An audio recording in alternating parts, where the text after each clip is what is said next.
We span across different disciplines like history, anthropology, sociology, and to some extent archaeology. I can just speak about my notes. Recently I have noted that a number of scholars have begun acknowledging the contribution of the American sociologist W.F.B. Du Bois, who has often been overlooked in the mainstream sociology for a longer period. I'm not suggesting a direct comparison between Du Bois and Dr. Aiyappan, but I wish to highlight the growing efforts to shed light on academically neglected figures from history. In our context, a memorial lecture extends beyond merely commemorating the contributions of the individual being honored. It emphasizes the importance of revisiting the scholarship they produced and critically assessing its relevance for future works on tribal communities, particularly regarding the social organization, economy, religion, and cultural change of these communities in Kerala. Besides, we must focus more on themes such as acculturation and social transformation, the areas in which Dr. A. Aiyappan invested significant time and effort by understanding their historical limits and potential. Thus, this memorial lecture serves as an invitation to scholars engaged in research on Kerala, particularly tribal communities and their resistance in our context. Thus, this memorial lecture serves to undertake this intellectual endeavor to further. The interpretive and reinterpretive possibilities of Dr. A. Aiyappan's contribution will help us in revisiting the epistemological foundations of anthropology, a discipline that continually struggling to move beyond its colonial orientation, Eurocentrism, and colonial legacy. In addition to his academic contributions, he held significant administrative roles, including positions at the Government Museum in Madras and serving as the Vice Chancellor of Kerala University from 1969 to 1971. And he also played a key role in supporting the establishment of Center for Development Studies in Thiruvananthapuram. And also, he was recognized as an honorary fellow of the Royal Anthropological Institute.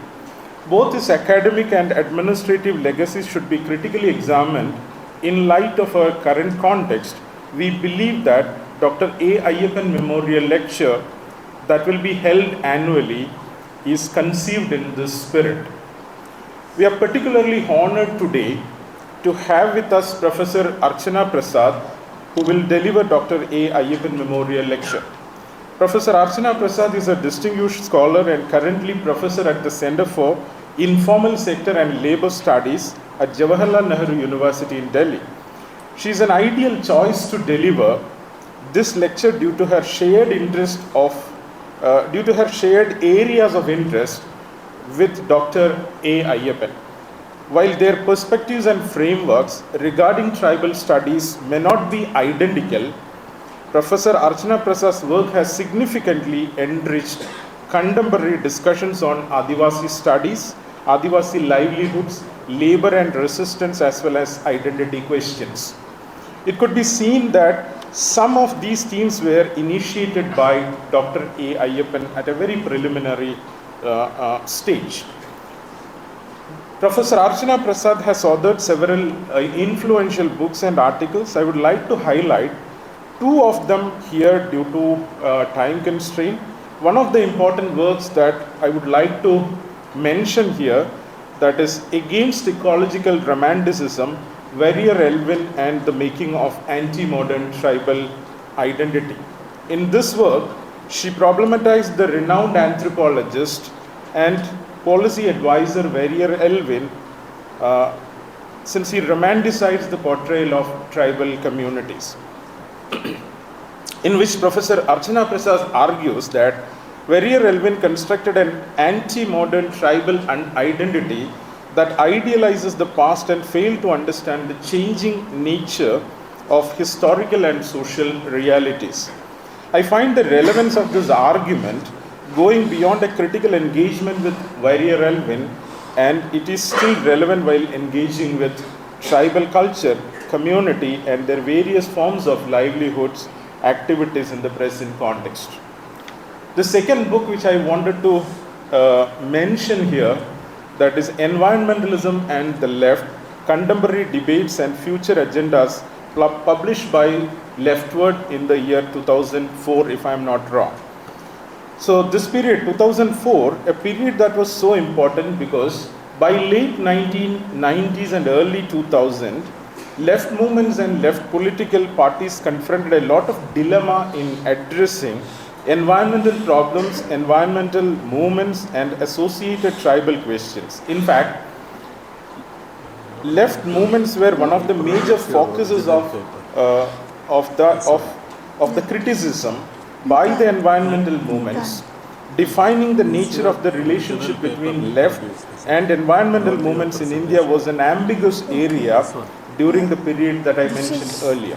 In that context, the book provided immense intellectual clarity in attempting to map out how these two strands of progressive movements and progressive politics, both left and the environmental movements, have interacted, what is the point at which they converge, and where exactly they diverge in understanding ecological, environmental, and tribal questions. So there are other books and there are other articles due to the time constraint, which I'm not getting into each one of these things, but I have highlighted only the two important books that I find significant in our context. So finally, on behalf of this organizing team, it is my honor to welcome Professor Archana Prasad to the Dr. A. Aiyappan Memorial Lecture, which is titled as Contested Identities, Politics and Resistance in Adivasi India. I also extend a warm welcome to Professor K.N. Ganesh, eminent historian and chairman of the Kerala Council for Historical Research. Additionally, I would like to welcome Professor Dineshan V., who is behind the curtain, but he is the director of KCHR and he is also the director of School of Social Sciences at MG University in Kottayam. I would like to welcome Dr. Fashia PS, the academic coordinator of KCHR. And finally, I am very happy to welcome all of you to this Dr. A. Aiyappan Memorial Lecture. So I now invite Professor K.N. Ganesh to deliver his presidential address and proceed with this program.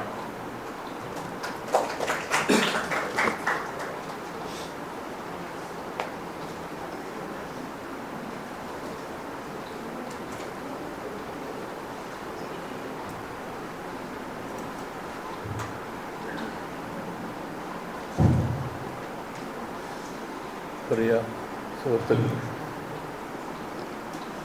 മലയാളത്തിൽ സംസാരിക്കാനാണ് എനിക്കിഷ്ടം. പക്ഷേ അർച്ചന പ്രസാദ് കൂടി ഞാൻ പറയുന്നത് എന്താണെന്ന് കേൾക്കണമെന്നുള്ളതുകൊണ്ട് മാത്രം ഇംഗ്ലീഷിലേക്ക് മാറ്റി. You can't be heard.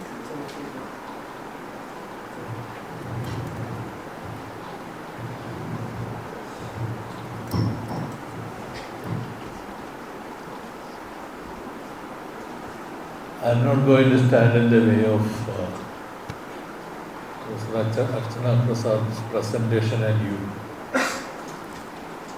I only add 2 or 3 more sentences to whatever Rajesh said in front of you. One is that a comment regarding anthropology which is not being made by me, is made by Canadian anthropologist Martin Nicholas, who became famous through his translation of Karl Marx's Grundrisse, which is that anthropology is a science where the oppressors research the oppressed.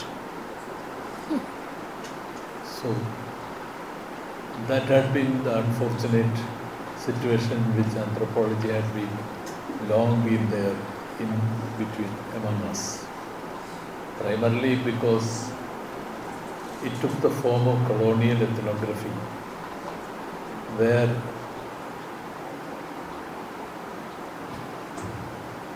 കേൾക്കുന്നവർ കേട്ടാൽ മതി, പേടിക്കണം. കേൾക്കുന്നവർ കേട്ടാൽ മതി, കേൾക്കേണ്ടവരുണ്ട്.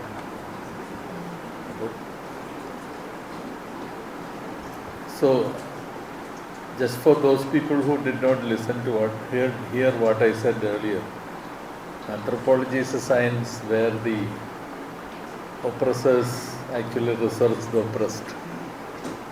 So, you had a peculiar situation where almost all our writings for long periods had been actually centered on something called ethnography. And this ethnography, through the ethnography, you had a peculiar kind of a vision or representation of the tribals in India. And apart from that, the entire Indians in a particular light. And only during the last about 40 years that we have got the slight change. I am only mentioning it as a slight change from what exactly it used to be about 40 or 50 years back. Even now, anthropology actually languishes in the same kind of colonial kind of framework, even now in a number of anthropology departments all over India. And Professor Aiyappan was one of the first, probably first Keralite, I would say, I won't say anything else, to depart from this ethnography model to do serious research on the social, economic, environmental and other aspects of the livelihoods of the people, including the Adivasis. So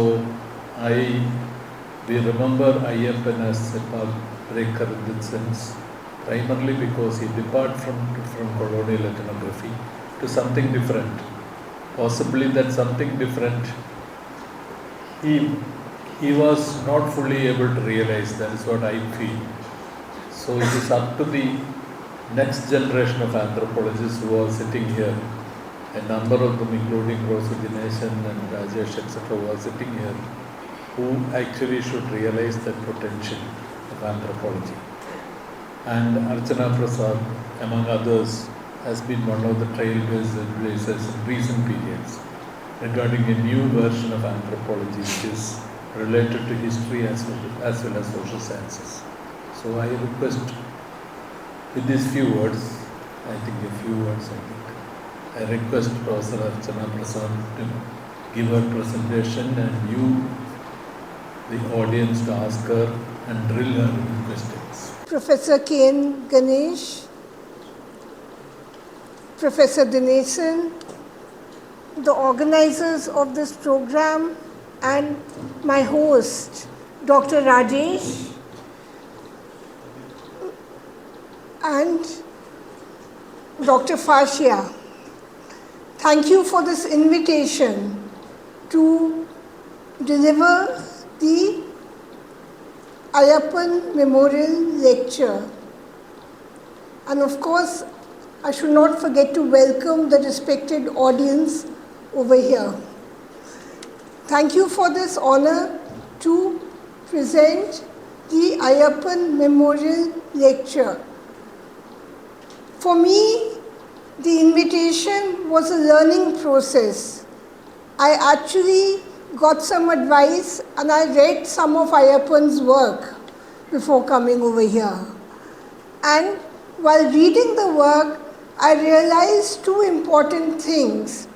First, that when Aiyappan started his work in the 1930s, it was the rosy dawn, as Marx would put it, of colonial anthropology. That is my abbreviation added to Marx's quote on the rosy dawn of capitalism, of colonial anthropology, where the tribals were presented in a certain way. Different communities, in fact, were presented in a very essentialist way. where you try to fix certain characteristics on communities and decide that, these communities will always be recognized by those characteristics. So this was one important hallmark of colonial anthropology. And for me, Aiyappan's work, Professor Aiyappan's work, is an important repudiation, as Professor Ganesh said, of that anthropology. But not only that, if you look, even his own supervisor, Raymond Firth, and others like Evans Pritchard and others, they all went to other countries to study anthropology. It's almost like saying that you cannot do an anthropology of the developed world, that you have to do the anthropology of people who you consider primitive, so to say. As if there can be no anthropology of people living in England or America or any other place. That Aiyappan decided to study his own community is very, very significant for me. And in the process, the whole process he started of decolonizing knowledge itself is something that is a lesson that we also learned in our student days and continue to learn till today. But I think Aiyappan's little work that I have read is very important for that. The second thing that I found quite striking about Aiyappan's work was the fact that he did not treat the community or the village as a closed, nucleated entity. I think he uses that word also, nucleated entity. It was something that was in constant transformation with its relationship with others. And the focus on relations is what brings together anthropology and history. This, I believe, is a very, very important insight that he gave us at that time. So, therefore, I consider that the work that I have been trying to do for the last couple of decades, not days, but decades, on the Adivasi society is sort of similar methodologically, maybe a little different in terms of its perspective, but certainly similar in terms of an academic methodological perspective that probably Aiyappan may have built further if he was alive today. My talk today is called Contested Identities, Politics and Resistance in Adivasi, India. The fact that I'm calling it contested identities, I don't mean contested identities between Adivasis and non-Adivasis. I'm even talking about contestation of identities within the Adivasi community, because I don't see the Adivasi community, like many others did from the 1930s and 40s onwards, as a social entity. In fact, the fact of being Adivasi, the fact that you called yourself tribal or Adivasi, was in itself a political act that was undertaken under certain material contexts in order to fight for your rights. It was essentially an identity that came up and appeared in different forms and different ways in a method that was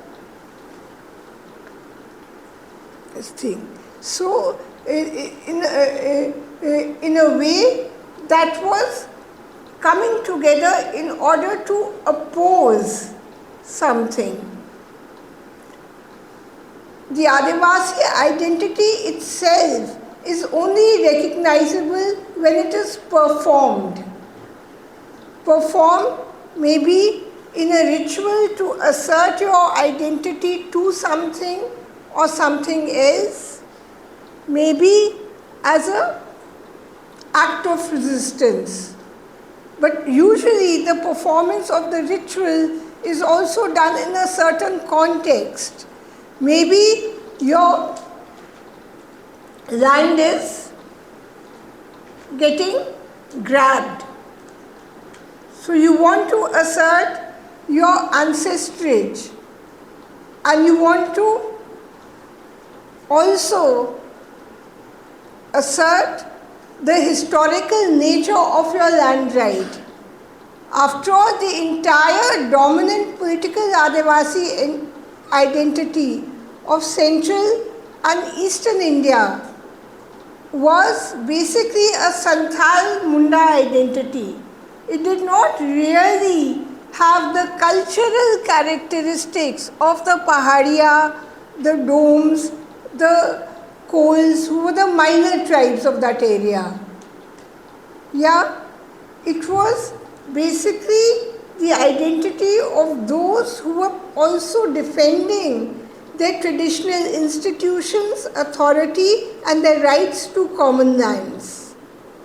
So naturally, the appearance of that identity was a result of a certain degree of the way in which capitalism penetrated into that area, in terms of the control of forest land, in terms of the control of agricultural land, and even in terms of the control of your cultural characteristics by fixing them into an anthropological text. One of the main critiques of a person who's considered literally the grandfather of Nehruvian anthropology, Verrier Elwin, was that he always presented the tribals in certain mode. They were half naked, they were wearing half clothes, they were wearing certain type of jewelry. That imagery was opposed by a lot of people, and by the tribals themselves, in fact. Yeah? Because nobody wants to live in such difficult conditions for the rest of their lives. People have aspirations. And with the aspirations, the nature of the conflict in the tribal society also changes. Yeah? So, in the paper that has been circulated to you, which is actually a shorter version of a much larger paper I had worked on a few years ago, I've used two concepts to describe this phenomena. The first is the notion of how the tribal people or the Adivasis, and mind you, I don't want to equate the term tribal with Adivasis, okay?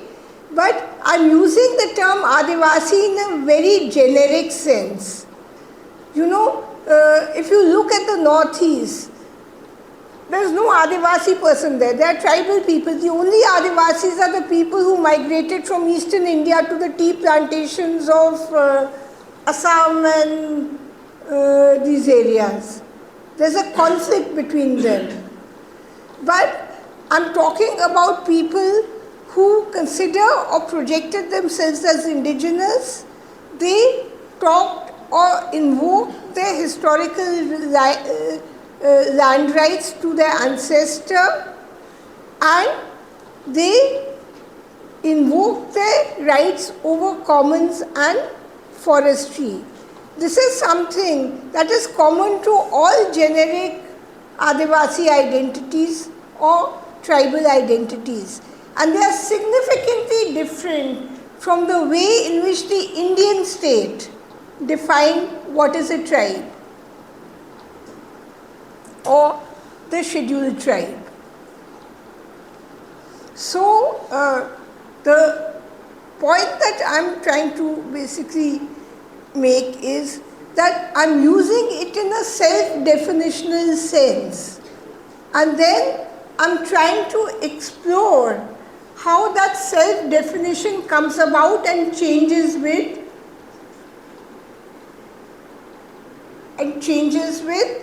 time. I'm not trying to explore the history of the scheduled tribes as they develop. This is not the main focus of my paper.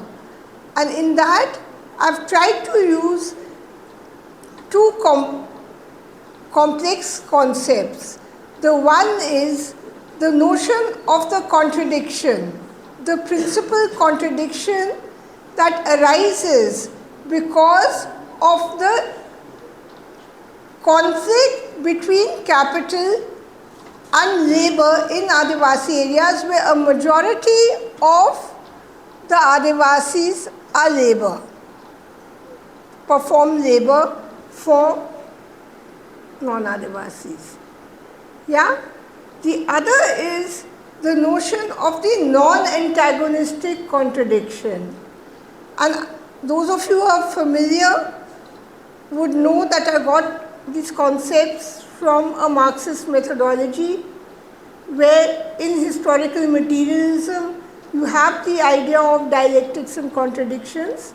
Anyhow, the non-antagonistic contradiction is where people develop different conflicts amongst themselves, but they still have a common enemy. Yeah?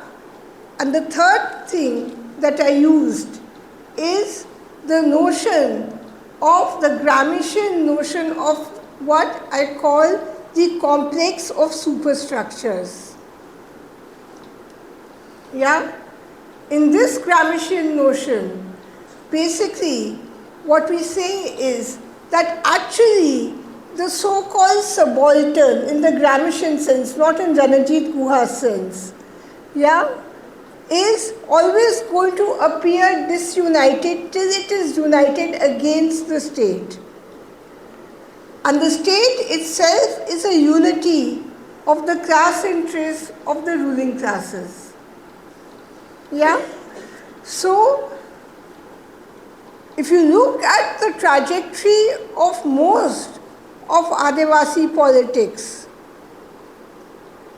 it is rather against a dominant class or the state. The demand is always against the state. But the character of this politics changes over different periods in time. I think I've left my text behind somewhere, it doesn't matter. In different periods in time. For example, and there are different types of conflicting values that also arise within this identity.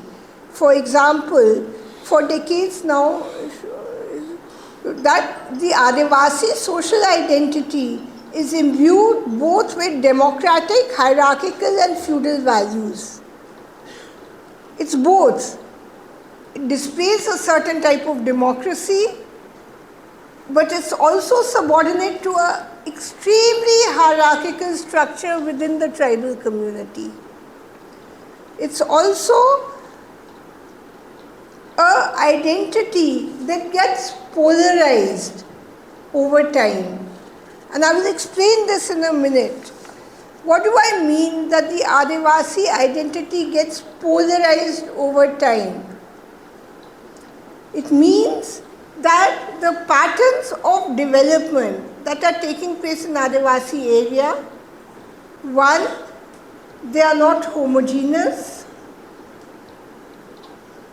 Capital penetrates into different areas in different forms and ways. So the identities and the conflicts that come up are also diverse in nature. Because the conflict is a result of the relationship between the way in which capital spreads, the way in which it expropriates labor from its own habitat, yeah, and the way in which people respond to it. The end result is an argument and a conflict. Yeah?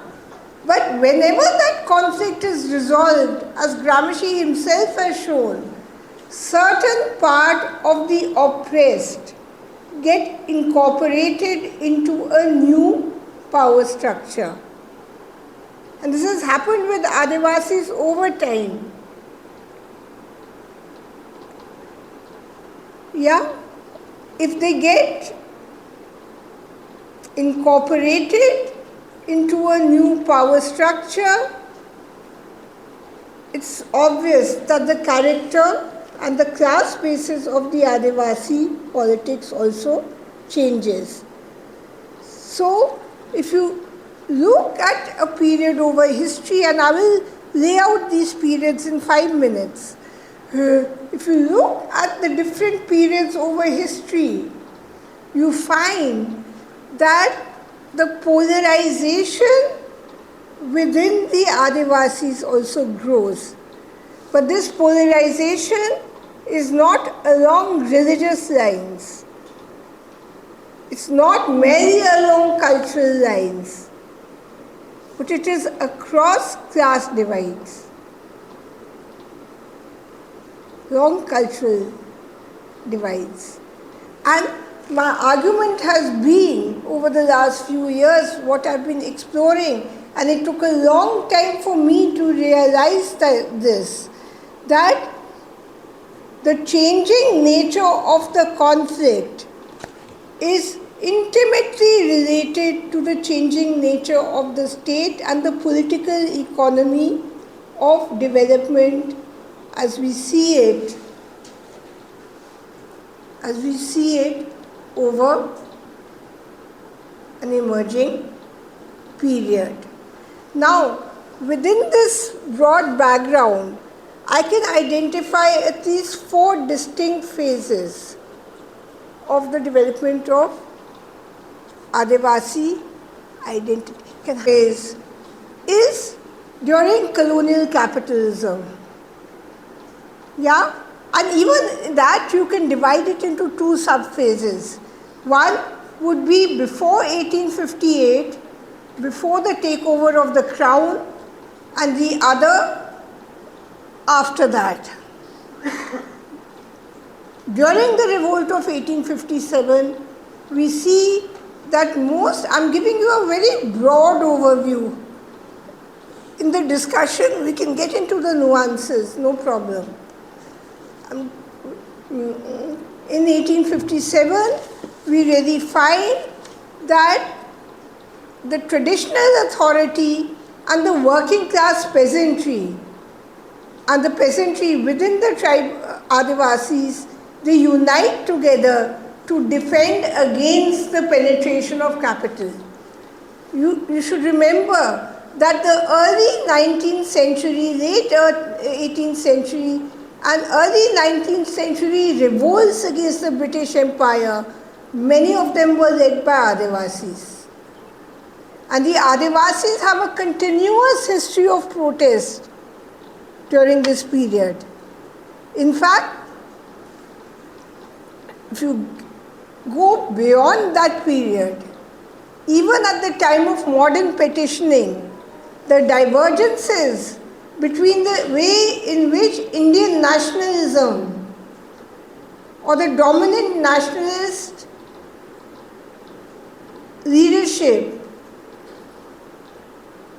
used Adivasi mobilization and the way in which the Adivasi behaved is also quite interesting to note. For example, I can give you one good example of this. The Adivasis, many people here may have read David Hardiman's work on the coming of the Devi. David Hardiman's work actually shows that the Adivasis of Gujarat understood Gandhi as a local millennial Baba, and they mobilized around Gandhi as a local millennial Baba, but their methods were not at all Gandhian. Whereas within the national movement in Madhya Pradesh, within the national movement, the Congress was actually forced to denounce some of the Adivasi methods of protest, because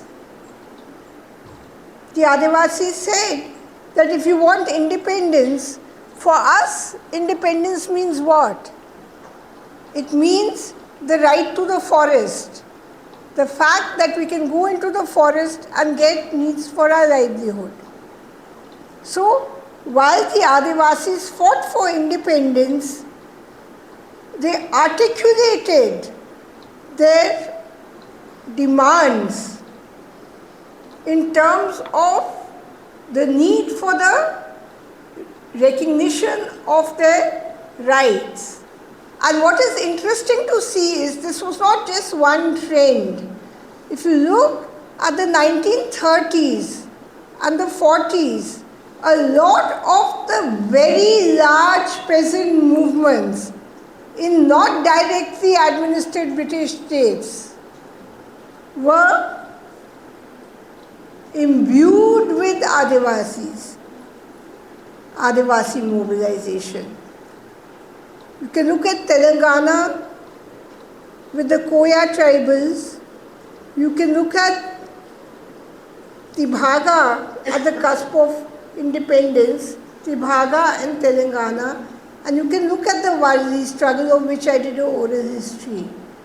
All these struggles were not only mobilized a mass of Adivasi people, but they were led by Adivasis, with many non-Adivasi groups being a part of these struggles. This joint identity, however, did not come through a mere structural conjecture. It came through a process of organization. So this is one period, but when you come down to the cusp of independence and independence itself, if you look at the Constituent Assembly debates, you find three kinds of views. One was a very aggressive elite Adivasi identity, okay, which articulated the Adivasi aspiration for the recognition of their language, for the recognition of their rights and others. The second was the nationalist idea that we should develop the Adivasis. You see, a policy that resulted in what Nehru called the 5 principles of tribal development. The Nehruvian Panchsheel. Preserve culture, preserve institutions, preserve governance structures, respect language, but modernize the Adivasis. This mechanistic understanding where you say that culture is something that can just be added on to an overall process of development is what the Nehruvian approach was based on. And the third was, of course, what you have now. The Hindu organizations, the Hindu Mahasabha, people like K.M. Munshi, who argued that these guys are Hindus, why do you want to call them tribals? You are just dividing the Hindu society. Yeah? And they put pressure on the government to ban the Christian missionaries from working in the protected 5th and 6th schedule areas. So this was after independence, but the most interesting phase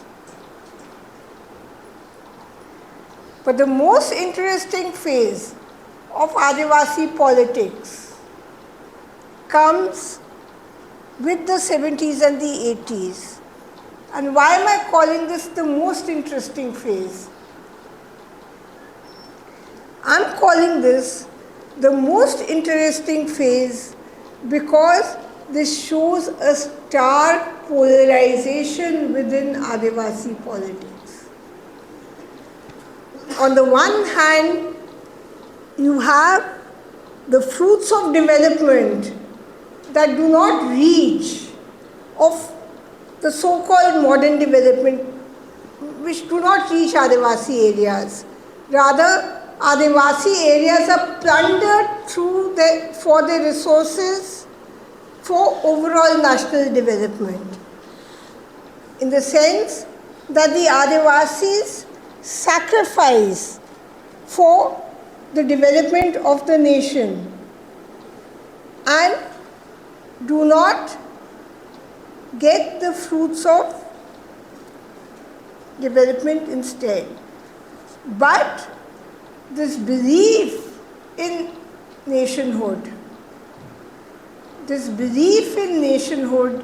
is what led to the earlier phase not having so many popular movements. So the belief that they were exploited at the expense of the nation is what raises the populist demand for a separate Adivasi state.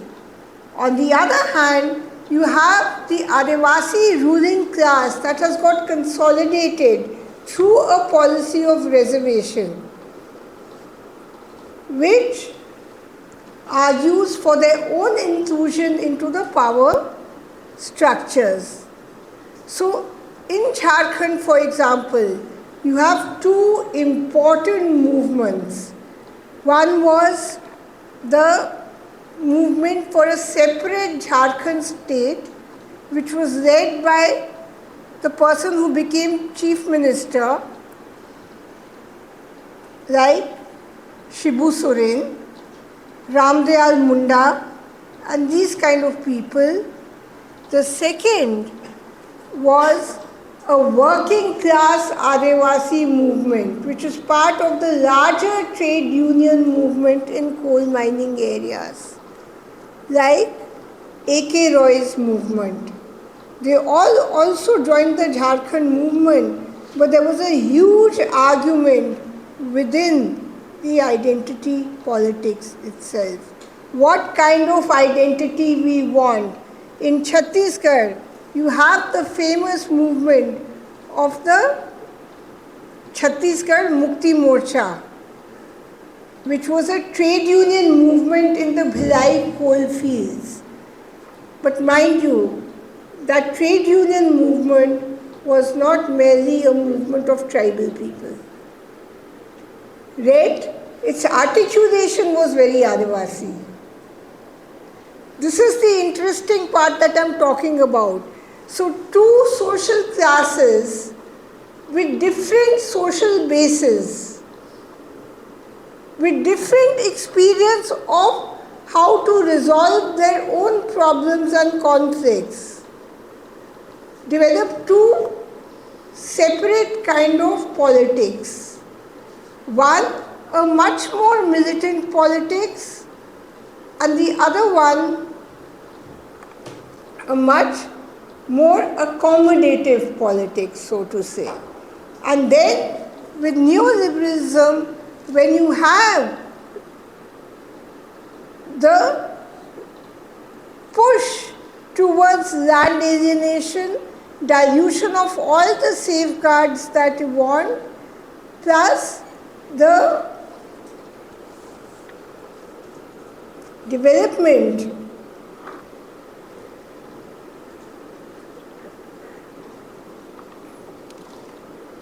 Thus,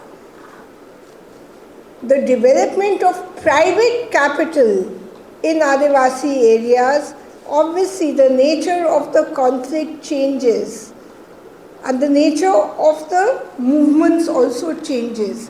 For example, the movement against Vedanta, the Niyamgiri movement, that Niyamgiri Raja is not an Adivasi icon. That Niyamgiri Raja is an icon that represents the entire region against the harnessing and displacement extraction of the Vedanta company. The point that I am trying to make is that the Adivasi identity became so broad that it could incorporate within it many other oppressed people, much like the militant Dalit Panther identity. Yeah? Because in the 2000s, when you have the formation of separate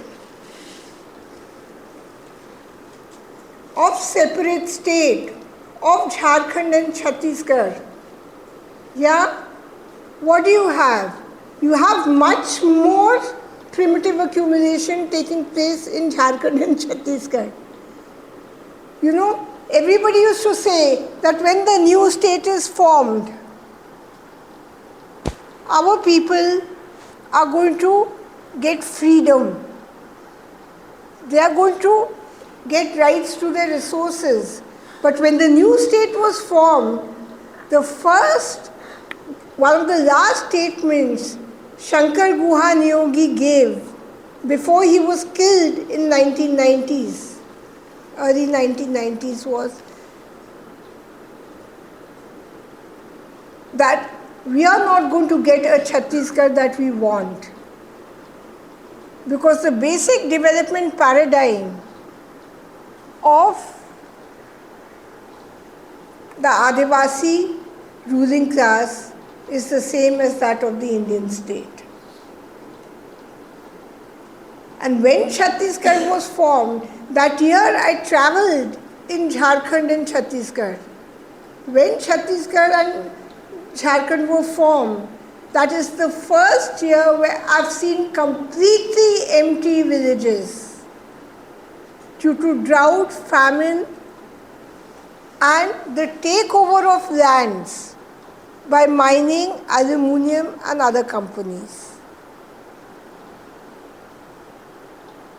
So the whole policy of liberalization of minerals, which in fact Shibu Soren himself presided over,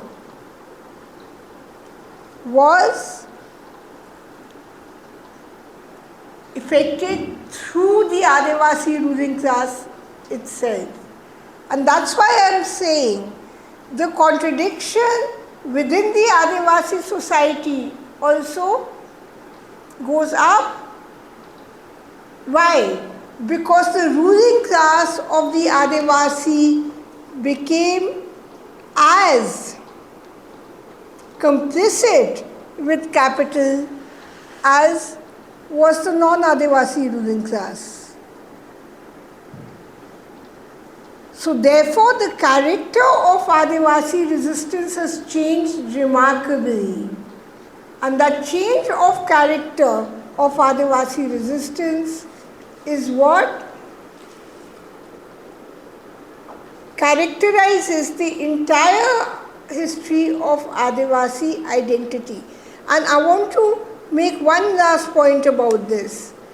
It is this unity that is emerging between Adivasi and non-Adivasi people in terms of the similar social basis of their social class that is disrupted by the revival of Hindu politics in Adivasi regions from the 70s and the 80s. Everybody knows about the Vanvasi Kalyan Ashram. All India Vanvasi Kalyan Ashram is the main flagship organization of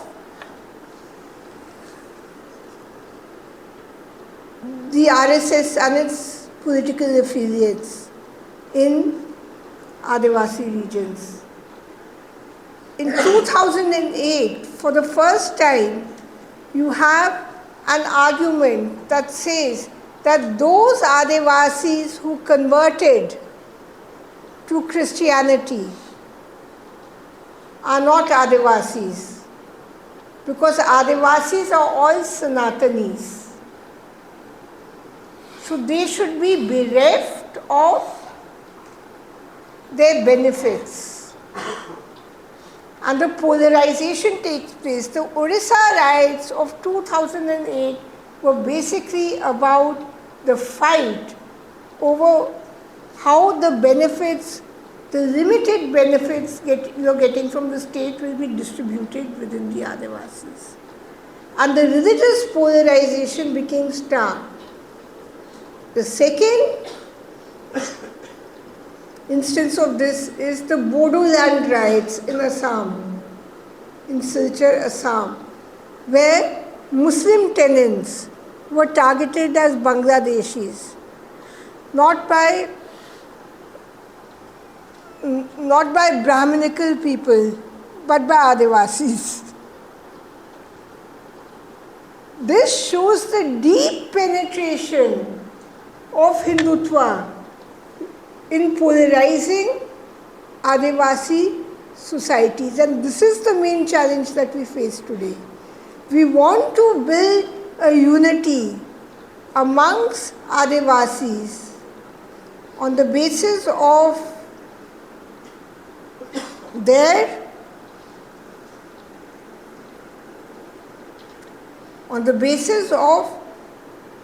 their unity with working class people with similar circumstances such as theirs, to oppose the main enemy, which is today corporate capital in Adivasi areas, which is bringing about land alienation, diversion of lands, everything else. Yeah? The main challenge that we face is, how are we going to stop these divisions? Does a democratized Adivasi identity, which has the capacity to build working class unity, give us that opportunity to do it or not? I'm only putting a question mark. I don't have an answer to this big question. So I want to end by basically saying that the method that I have tried to advocate through this short presentation is to show that Adivasi politics is deeply embedded in the structural transformations of Adivasi areas. And these structural transformations are transformations that are a result of the uneven spread of capitalism and the way in which it adapts to existing social situations, thus molding both relationships and politics. I'm willing to answer any questions. I think I'll stop there. Thank you very much.